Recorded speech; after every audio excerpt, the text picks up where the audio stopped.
Thanks for joining me on episode 1119 of the Inspired Stewardship Podcast. I'm Jared Williams with Biblical Wealth Solutions. I challenge you to invest in yourself, invest in others, develop your influence, and impact the world by using your time, your talent, and your treasures to live out your calling. Having the ability to invest without compromising your Christian values is key, and one way to be inspired to do that is to listen to this, the Inspired Stewardship Podcast with my friend Scott Mader. Are these values that represent things that you would support even if you were getting pushback, even if others were looking at you and saying that's not right? Is this a value that you would feel comfortable sharing with other people? And if it is, then you've probably done a pretty good job of identifying what some of your common values are. Welcome and thank you for joining us on the Inspired Stewardship Podcast. If you truly desire to become the person who God wants you to be, then you must learn to use your time, your talent, and your treasures for your true calling. In the Inspired Stewardship Podcast, you will learn to invest in yourself, invest in others, and develop your influence so that you can impact the world. In today's episode about investing in yourself through stewarding your talent, I talk with you about defining your values. I share both why you need to do this and how to actually go about doing it. You've heard me talk about developing your talent, and one of the best ways to do that is through books. But if you're like most people today, it's hard to find the time to read, and that's why today's podcast is brought to you by Audible. Go to inspiredstewardship.com/audible to sign up, and you can get a 30-day free trial. There's over 180,000 titles to choose from, and you can pick one and listen your way to developing your talents via Audible. That's inspiredstewardship.com/audible to get your free trial and listen to great books the same way you're listening to this podcast. I talk a lot about defining your values. I talk a lot about aligning your time and your money with your priorities and your values, but I don't think I've ever really talked about how do you actually go about defining your values and why might you want to do that for other reasons. But the truth is your values help you recognize, is your life in alignment with what you want it to be? And if not, then hopefully you can make changes in that. But if you never pay attention to what your values actually are, then you end up just doing things by inertia, spending money, spending time, spending energy the way everyone else does it. You decide more based on what is happening around you than what is happening inside.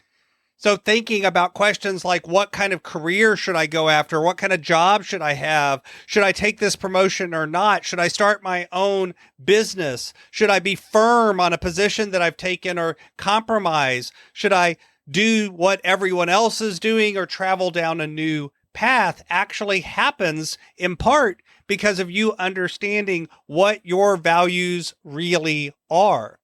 And this is something that you need to revisit throughout your life because the truth is our values remain relatively stable, but they can change, especially if there's major life events that change in your life. Getting married, having children, having a spouse or a parent or a child pass away. All of these sorts of life events can cause us to adjust or reevaluate our values.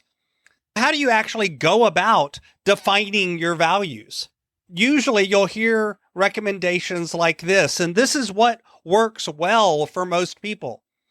You want to get into a quiet place and spend some time by yourself alone.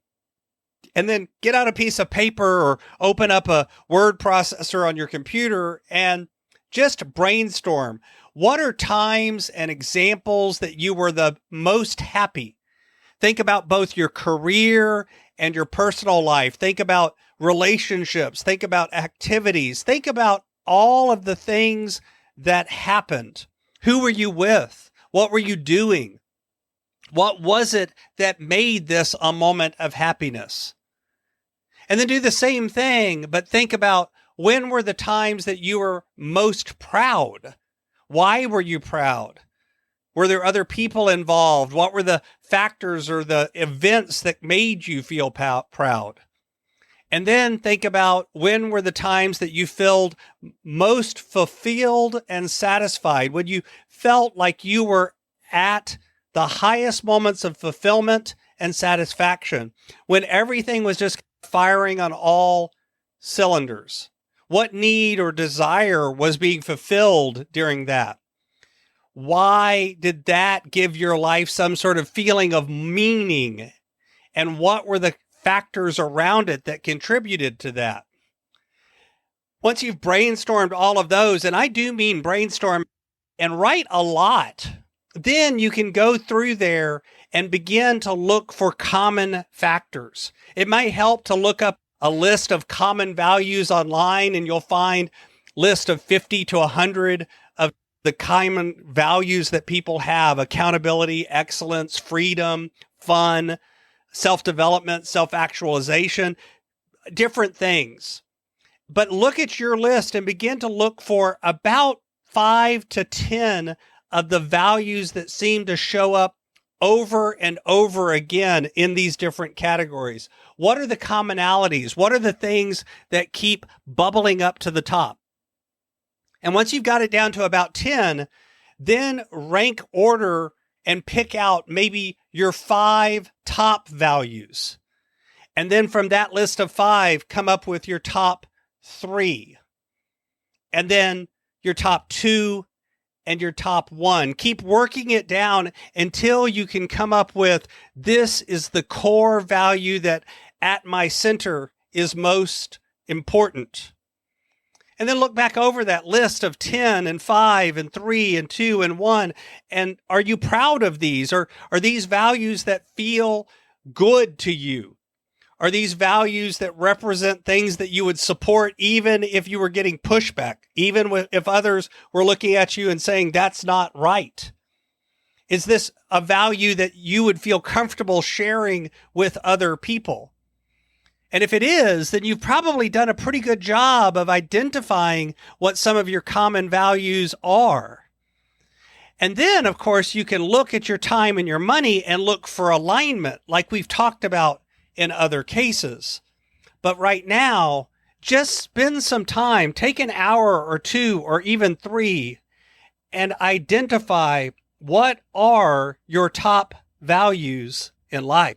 Thanks for listening.